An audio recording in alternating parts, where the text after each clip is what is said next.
Content creator Claudine Francois and the founder of In Good Clean Taste. I am dedicated to helping women entrepreneurs design a healthy lifestyle by incorporating healthy, delicious tools, tips, and resources that empower their inner and outer game. Every episode, my featured guest and I share our healthy, delicious lifestyle journey on my globally recognized show, Healthy, Delicious Lifestyle with Claudine. Hello and welcome. Thank you so much for being here on Healthy, Delicious Lifestyle with Claudine. I am content creator and board certified functional medicine and holistic health practitioner, Claudine Francois. You can always learn more about me at ingoodcleantaste.com. And on whatever platform you're receiving this show, just be sure to like and subscribe so you can get notified whenever I have a new and amazing guest share their wisdom with us. So today's topic is it's just going to put you to sleep. Hint, hint. I know a lot of women who crave help in this area. So let's just get to it. Today's topic is how to sleep chic, mastering the art of slumber. And I am so excited to bring up today's guest. She has a true love and passion for what she does, and it shows. I'm going to bring her up from the green room in just a minute, but let me just tell you a little bit about this powerhouse first. Martha Lewis is a sleep consultant to people who have tried everything and still can't sleep. And as a certified sleep expert and functional diagnostic nutrition practitioner, she addresses both body and mind with stress resilience techniques and testing for hidden health issues to get to the root cause of her clients' insomnia. Who doesn't want to figure that out, right? She goes beyond the basic sleep advice that you read about everywhere else and addresses what's happening in the body that causes the insomnia, y'all, that causes it. She has been featured in numerous publications such as Thrive Global and the Jackson Hole News and Guide and various podcasts around the world. And she is also a passionate speaker on the topic of sleep. So let me bring her up here and you can meet her yourself. Hello, Martha. Thank you so much for being Hi. here. Hi, Claudine. Thanks so much for having me. Oh, my pleasure. Sorry, I'm like super excited to talk to you. Because I know so many women deal with this issue, and I just cannot wait for them to hear all your good nuggets. So I'm going to start by asking you what I ask all of my guests, and that is, what does a healthy, delicious lifestyle mean to you? Well, to me, I think of that very holistically of including everything in our lives. So, healthy, delicious, we think about food, but I also think it's good to have, great exercise habits, great sleep habits, and be sleeping well, and to really have purpose and meaning in life. So, and a lot of fun too. That's why we're here. Yes, purpose and meaning is that's a big factor when it comes to your overall happiness, your overall feeling delicious in your own life, right? And of course, who doesn't feel better when they have a good night's sleep? I think everybody. Yes. Oh my gosh. Okay, so awesome. So let's start talking about some of I mean, you're an expert in this area. You have spent years honing your expertise on sleep. So let's talk about what can people do when they are not getting a good night's sleep, whether it's falling asleep or whether it's waking up in the middle of the night. I know, and your first tip was so good. It is eat delicious anti-inflammatory foods. Okay, and some people out there are going to be thinking, what does this have to do with sleep? So tell us, please, first of all, what are anti-inflammatory foods? And secondly, how does eating them help us get a better night's sleep? Yes. So anti-inflammatory means that the foods are not causing inflammation. So whole foods like, fresh fruits and vegetables, even grains that are properly prepared, high quality meat and seafood, those are going to be anti-inflammatory. And other foods, like especially processed foods of any kind, but especially those with refined sugar, refined flour, refined oils, and even the foods like gluten and dairy that tend to be a huge part of the standard American diet can also be inflammatory for a lot of people. if our guts aren't healthy. And so I love that you wrote delicious, because a lot of people are going to say, oh, that sounds awful. I've been eating gluten dairy free for years now, and it can still be very delicious. I'm definitely a foodie and feel like I eat really well. So Mhm. so that is what that means. So it's really, if you think of it in simple terms, is focusing on whole foods instead of processed foods. And the reason this is so important for sleep is because most of the time, sleep issues are caused from inflammation. And so we can get inflammation from a lot of different sources, from toxins in the environment, from toxins in the food we eat, from our personal care products, from our cleaning products. Even imbalances in our body or underlying health issues can cause inflammation, and so can the foods we eat. And we're eating, two, three, four, 5 times a day. So that's why changing your diet and eating this anti-inflammatory diet can make such a big difference. But whenever there's inflammation, our bodies release cortisol, which we know of as our stress hormone. It's also an anti-inflammatory hormone. And so when that's happening at night, when you have this low grade inflammation all the time, then, and including in the night, and our bodies release cortisol, well, that's going to wake us up, right? Because cortisol gives us energy and helps us focus and concentrate, which can Mhm. cause a racing mind. It increases our blood pressure and heart rate and body temperature. So it pretty much wakes us up and puts us in this fight or flight mode, which is not where we want to be when we're trying to sleep. So that's why diet is one of the first places I always start with, because that can make such a big difference in lowering that inflammation in the body. Oh, that is such a zesty citrus moment. I love that. And I want to second one thing that you said, which was about toxins. Because, like, for example, the area that I live in, there's a lot of uranium in the water. Mm. So I tell everyone I meet, I'm like, get a water filter. Please get a water filter, Yes. because so many of us don't realize what could be in the water that we're drinking that is a toxin that's, you know, it's gunking. I call it gunking up the system, right? Like the liver is getting backed up. It's like, I have all this Mhm. extra work to do, and it's just causing this huge traffic jam in the body. So yeah, that's, I don't think that's something that a lot of people talk about, is the effect of inflammation, the effect of inflammatory foods, toxins, the environment, all of those things on our sleep. I especially don't think a lot of people relate it to that cortisol effect. So thank you for that wisdom. That was awesome. Yeah, And great. and you had given us this book. I'm going to hold it up so people can see it. The Complete Anti-Inflammatory Diet for Beginners. It is by Dorothy Kalmaris, and I will link this in the show notes. But this is a great place to start because it's for beginners, right? And let Mhm. me see if I can. It doesn't have a lot of pictures in it, unfortunately. It's funny because I've noticed, I have like a bajillion cookbooks, and I've noticed that since the dawn of the Instagram, like everyone puts their food on Instagram, like more of the books have pictures. Everyone, but like this has some great pictures. This.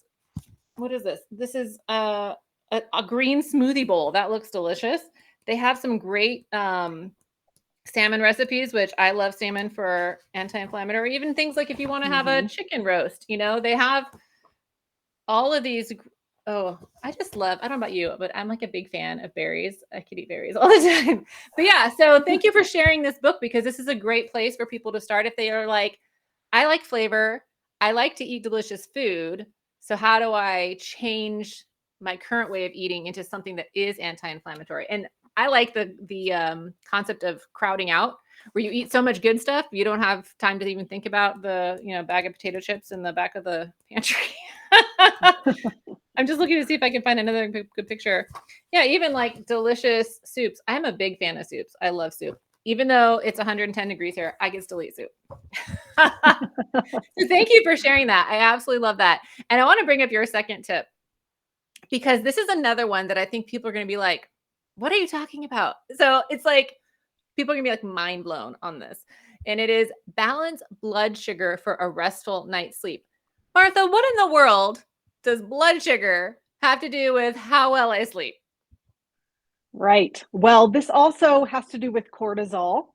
And so whenever our blood sugar drops too low, then our bodies release cortisol because it is stressed. And cortisol also releases glucose into the cells. So it literally gives us this quick energy and helps raise blood sugar again. And so how this affects sleep though is a lot of times I'm seeing my clients, they have this drop in blood sugar in the middle of the night, then the body releases cortisol, you're awake. But it's really important to keep blood sugar levels steady throughout the day so that that continues into the night.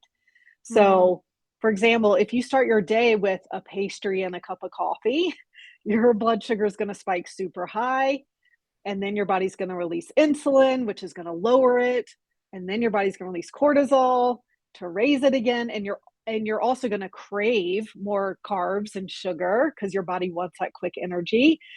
And so then you're on this extreme roller coaster, and when that's happening all day, that's going to continue into the night. So balancing blood sugar throughout the day is really important. And I don't know if you want me to get into how we can do that and some Well, tips there. yeah, I mean, I think of tell me about wine. Can we talk about red wine for a second? Because this is something that a lot of people are like, we're stressed, right? We are stressed as people. And so a lot of people are like, I just need to wind down at the end of the night with a glass of wine. And then I'll ask, well, how are you sleeping? So I don't know if you could, I'm putting you on the spot a little bit here, but can you talk about like what happens if you have red wine at night in terms of your sleep? Yeah. Well, I mean, there is a blood sugar component to that as well, for sure. Although red wine has lower sugar than other things you could be drinking alcohol wise. So that's good. But I mean, alcohol is very disruptive to sleep. It can help us fall asleep faster, but it's shown that 4 hours later, as your liver starts having to process that's going to wake you up. And Mhm. so it's also putting an extra burden on your liver, which is probably already taxed if you aren't sleeping well from all these toxins we're exposed to all the time. And Mhm. so I think the key is finding out how to manage stress without the wine that's actually stressing your body even more. Yeah. And you and I share a love for this woman, Jessie Inchauspé, I will say the French version of her name. But she is the glucose goddess on Instagram. And she wrote this book called Glucose Revolution, which I am geeking out over. Like her tips are amazing. So I don't know if these are the tips you were going to share with us, like how you can keep your blood sugar balanced throughout the day. Because she's got some whoppers. I'm telling all my kids every day, I'm like, what are you eating first? Yes. I'm testing them. So tell us what you have gleaned either from her, from your own experience working with clients. Like, how does one keep blood sugar balanced throughout the day? Yeah, so I think, I mean, one of the important things that relates back to the last tip too is eating these whole foods, making sure to eat plenty of protein and fat with every meal. We also talk about, in the training we've had of finding your optimal diet based on your metabolic type. So everyone kind of needs different proportions of fat and protein and carbs. And so figuring that out for yourself is really going to help keep, balanced blood sugar as well. um, I think starting the day, how you start the day is so important. So having plenty of protein with breakfast, at least 25 grams is what I would recommend. And then trying to have that with all meals as well, and really not snacking, focusing more on just meals. And Mhm. a lot of times that is enough for most people, but I think when people aren't sleeping well, blood sugar can also become dysregulated because that's something that is regulated while we're sleeping. So I see a lot of my clients who are eating a very healthy diet and balanced diet, and they're still dealing with blood sugar issues. So that's when I think some of Jesse's hacks from the glucose revolution can come in handy. And I've noticed they've really made a big difference for me too. So Mm. she talks about eating foods in this certain order. So you want to start with vegetables first, and that fiber kind of starts filling you up, and it takes longer to break down. And then you follow that with protein, and then you eat carbohydrates last.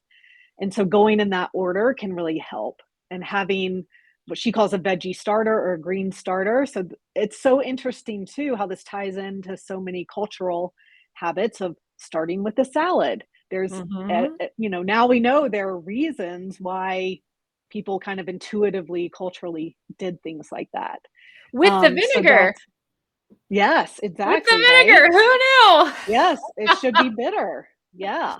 Yeah, one of her other hacks is having apple cider vinegar and water, and that can help with blood sugar. It's also great for digestion and liver function and everything. So, Mhm. again, like you think of Italians having like an aperitif, of Campari and soda before a meal. Like that bitterness helps stimulate our digestive juices and bile flow in the liver. And so it's good for digestion too. And then what else? She talks about moving after eating. So she talks about squats or going for a walk or whatever. All of these things can help keep our blood sugar levels a lot more steady.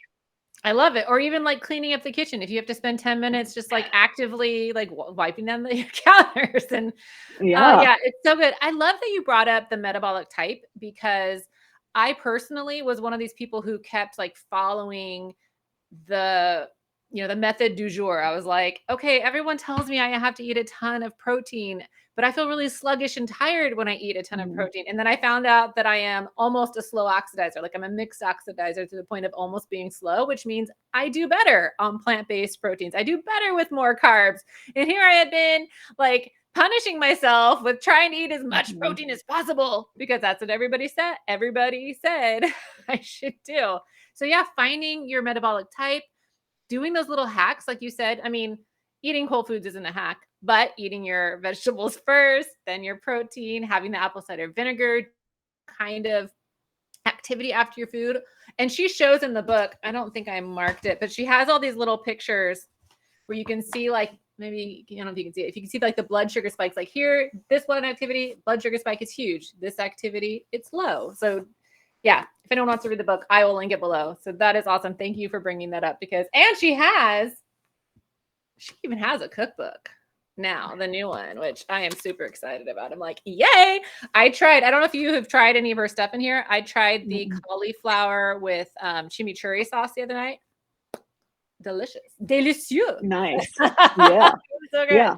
And she's also on Instagram, and so she posts these things almost every day, and they're all based on research as well, but Mm-hmm. showing like how different things affect blood sugar and how like having a salad first really keeps it within the normal levels and things like that. So it's Yeah, really her fascinating to Instagram feed see. is great because she's a scientist, but she has this great ability to translate sciencey stuff into everyday person understanding stuff.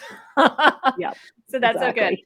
Okay, so one of the tips that I came up with based on our conversation was, is it stress? Is it hormone imbalance? Is it gut issues? And one thing that I don't think a lot of people realize is like there is testing to find out what is causing your sleep issues. Well, a lot of our issues, right? There is Yeah. testing. I mean, how do you use testing in your own practice to help people figure out like what is it that we can work on?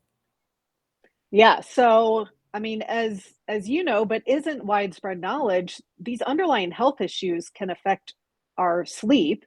And so I'm looking at hormone balance, I'm looking at liver function, I'm looking at gut health, I'm looking at mineral balance and heavy metals, I'm even looking at neurotransmitters. And so, yeah, so all of these, when the body's out of whack and it's in chaos, then certain systems start breaking down, and for some of us, we're more prone to that affecting our sleep. And so Mhm. if you can't sleep, and especially, like I say, if you tried everything, all the basic sleep advice out there, which is the same thing, you know, ad nauseum, I think, of like Mhm. avoid screens at night and, have a bedtime routine and exercise every day. All these things are important, but they're not helping most people. And that's because there's something more going on. So the testing is really key to figure that out. Yes, it's so important because like you kind of alluded to, everyone's body reacts differently to things. So for some people, if they have stress in their lives or they have something happening that's causing stress to their body, it could show up in their hormones. It could show up in their gut. It could show up in their liver. It could show up in different places for different people. And for some people, it could give them migraines. For some people, they can't sleep. And so knowing where to start is a great avenue for people who are having this consistent problem rather than just like popping some more melatonin or I've been through the whole doctor route where they're like just take this, take that, take this, and I'm like We aren't solving the problem here, people. And if Right. people want to know if they want someplace easy to start to see if their hormones are out of whack, I have a free quiz. It's in the crawler, and I'll put it in the link too, so you could also try that. And I do tell my clients to do a wind down routine, and it is kind of quote unquote basic advice, but I still find that a lot of people don't do it. Yeah. I could talk all day long about what I recommend to people for a wind down routine. Are there specific things that you tell your clients, listen, start here? Well, I mean, yeah, I think it's starting in steps. And so if you're used to watching TV up until the minute you go to bed or working until the minute you go to bed, then start with 30 minutes, like have 30 minutes of wind down. And that can be stretching or journaling, or if you have a meditation practice, meditating, reading a book is what I prefer to do. And definitely like dimming the lights and not being exposed to blue light. And if you're already doing 30 minutes, then maybe you increase that to an hour. And ideally, we're staying away from screens at least 2 hours before bed. I know that's not necessarily realistic for everyone. And I like to watch Netflix too, but I do try to have this like at least hour window between TV and bed. And I wear blue light blocking glasses, while I'm watching TV. So, yeah, so it's important to give our brains this break from the light and also from stress. We can't expect to just go all day long and then fall into bed and fall into this restful sleep.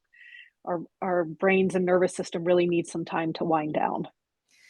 That is so important. Yeah. And I love that you're stair stepping it, because I know for some of us, we can get overwhelmed when it's like, okay, you need to do these 10 things. We're just like, wait, I, For 2 hours. Yes.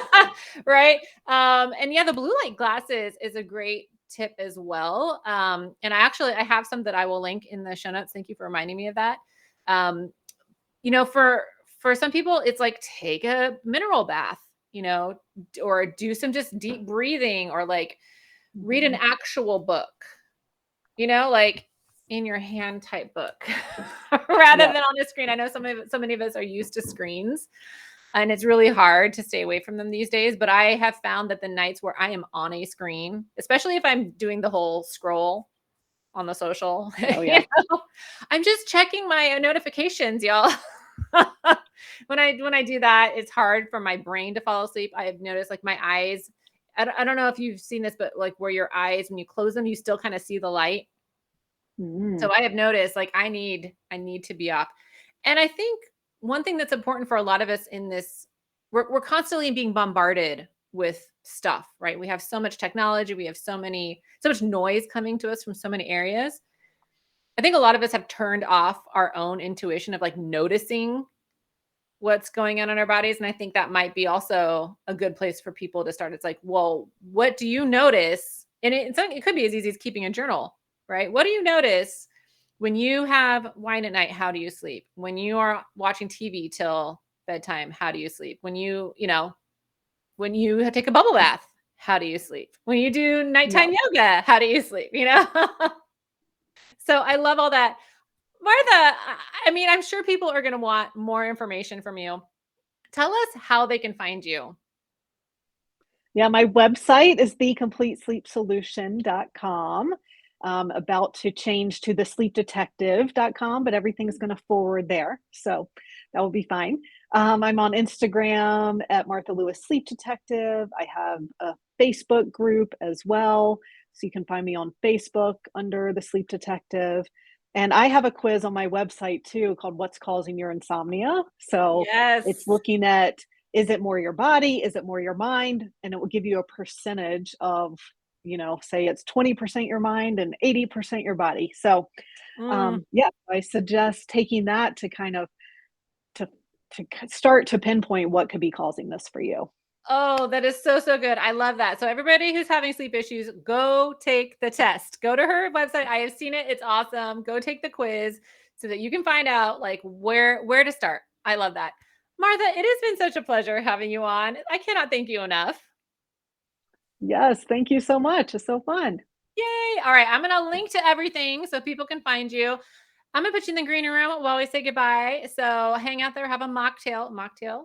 Low sugar. I'll be right back. Oh my goodness. Was that not amazing? Thank you so much for joining us today.